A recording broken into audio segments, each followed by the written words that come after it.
Tunnel ఇదొక Tamil movie. Original లాంగ్వేజ్‌లో hit అయిందని తెలుగులో డబ్ చేసి రిలీజ్ చేయాలి అనుకున్నారు.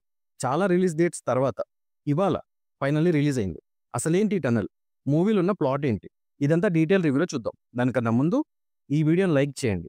ఛానల్‌ని సబ్స్క్రైబ్ చేసుకోండి. Thank you. Movie starts with a shootout. July 7th రోజు ఆల్మోస్ట్ 2 ఇయర్స్ బ్యాక్. ఈ సీన్‌తో మూవీ స్టార్ట్ అవుతుంది. పోలీస్‌కి ఇంకా బ్యాంక్ రాబరీ గ్యాంగ్‌కి షూటౌట్ అవుతుంది. రాబరర్స్ అందరూ చనిపోతారు ఈ షూటౌట్‌లో. ఆఫ్టర్ 1 ఇయర్ సేమ్ డే అంటే జూలై 7th రోజు కొంతమంది పోలీస్ మెన్‌ని ఒక గ్యాంగ్ చంపేస్తారు. ఆ తర్వాత మూవీ ఇప్పుడు ప్రెజెంట్‌లోను జూలై 7th రోజు ఓపెన్ అవుతుంది. మన హీరో కానిస్టేబుల్ జాయినింగ్ రిపోర్ట్ తీసుకోవడం కోసం స్టేషన్‌కి వెళ్తాడు. హీరోతో పాటు అక్కడికి ఇంకొంతమంది కానిస్టేబుల్స్ జాయినింగ్ కోసం వస్తారు. యాక్చువల్‌గా లాస్ట్ ఇయర్ చనిపోయిన పోలీస్ కానిస్టేబుల్స్ ప్లేస్‌లో రిక్రూట్ అవుతారు వీళ్ళంతా. అండ్ సేమ్ స్టేషన్‌లో పోస్టింగ్ వస్తుంది. అలా వచ్చిన వీళ్ళకి జాయినింగ్ రిపోర్ట్స్ ఇవ్వకుండా రౌండ్స్‌కి పంపుతారు. సో అలా రౌండ్స్‌కి వెళ్ళిన ఈ కానిస్టేబుల్ గ్యాంగ్ అనుకోకుండా ఒక స్లమ్‌లోకి ఎంటర్ అవుతారు. అక్కడ థింగ్స్ కొంచెం డిఫరెంట్‌గా ఉంటాయి. సో అక్కడికి వెళ్ళిన వీళ్ళకి కొన్ని అనుకోని సిట్యుయేషన్స్ ఫేస్ చేయాల్సిన టైం వస్తుంది. అలా వీళ్ళు స్లమ్ నుంచి ఎలా బయటపడ్డారు? అసలు స్లమ్‌లో జరుగుతుంది ఏంటి? 1 ఇయర్ బ్యాక్ పోలీస్‌ని చంపడానికి రీజన్ ఏంటి? ఎవరు చంపారు?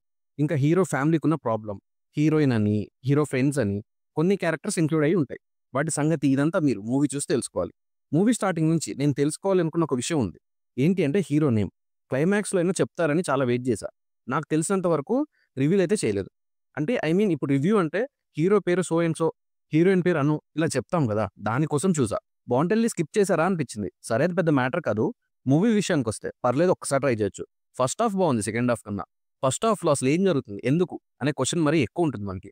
సెకండ్ హాఫ్‌లో ఫ్లాష్ బ్యాక్ పోర్షన్స్ ఇవన్నీ ఓపెన్ చేస్తారు. మళ్ళీ ప్రీ క్లైమాక్స్, క్లైమాక్స్ బావుంది. అంటే మధ్యలో కొంచెం స్లో అయిన ఫీలింగ్ వచ్చింది. బికాజ్ లైన్ చాలా ప్రెడిక్టబుల్. రివెంజ్ స్టోరీ అని అర్థమవుతుంది. కానీ దాని వెనకున్న మెయిన్ పాయింట్ ఏంటి అనేది డౌట్‌ఫుల్‌గా ప్రెడిక్ట్ చేయొచ్చు. క్లైమాక్స్ క్లారిటీ వస్తది. సాంగ్ ఉంటుంది. అది కొంచెం కష్టం. బీజీఎం ఎందుకో లౌడ్ అనిపించింది. మరి నేను చూసిన పురాతన థియేటర్ ఎఫెక్టో లేక ఉండడం ఎలా ఉందో అర్థం కాలేదు. కానీ ప్రొడక్షన్ వాల్యూస్ గ్రేట్‌గా అయితే లేవు. ట్రైలర్‌లో కూడా అర్థమవుతుంది ఈ విషయం. మూవీ మొత్తం ఒక నైట్‌లో స్లమ్‌లో జరిగిపోతుంది. సో ఇక్కడ కొంచెం సినిమాటోగ్రఫీ అవసరం. అది కొంచెం తగ్గింది. కామెడీ యాంగిల్ ట్రై చేశారు. మనకి ఎక్కువ వర్క్ అవ్వదు. లవ్ స్టోరీ కూడా ఇంక్లూడ్ చేస్తారు. చేయొచ్చు కానీ సెకండ్ హాఫ్ అనవసరం. ఫ్లాష్ బ్యాక్‌లో ఒక లవ్ స్టోరీ ఉంది ఓకే. ఉంది కదా అని సీరియస్ సిట్యుయేషన్‌లో దురిస్తేనే ప్రాబ్లమ్. అది కొంచెం ఎక్కువైందనిపించింది సెకండ్ హాఫ్‌లో.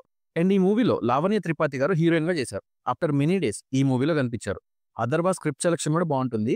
ఇక్కడ కూడా బాగానే ఉంది. అయితే ఈ మూవీ ఎలా ఉంది అంటే నాకైతే పర్లేదు. ఒకసారి ఇంట్రెస్ట్ ఉండి టైం ఉంటే ట్రై చేయొచ్చు. కానీ థియేటర్‌లో చూసే ముందు మంచి థియేటర్ ప్లాన్ చేసుకోండి.